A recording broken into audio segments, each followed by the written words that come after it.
So now that we have the explosion going and we can detect the end of it, let's replace that console log boom done with game state start state over.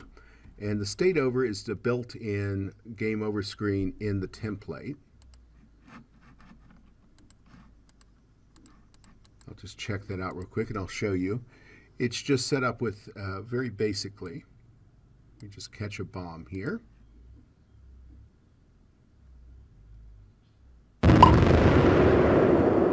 And you see there's a simple play again button which restarts state main. And state over can be found in JS, states, and state over. Now this button is a text button that is part of the template.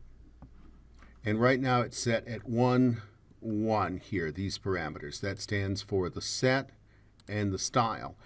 And the set is simply the folder number. And you can find these in images, UI, buttons. And so folder 1 and image 1 is that button that we just saw. So if we change that to a 2, see, we still get a nice round button. So let's change it to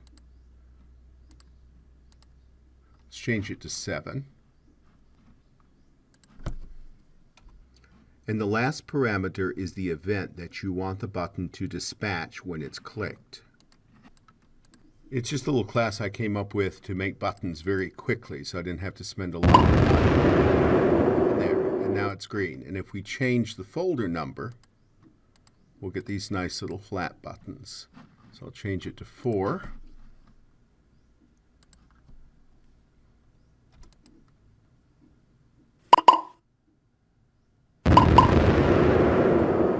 That's nicer. Now I can copy some lines of code here straight from state main. Var background equals new background. Var sound buttons equal new sound buttons. And I'm going to copy it right over here and place it up at the top. So it is the first thing that is placed down. So that way it'll be in the background. Now all I need to do is catch a bomb.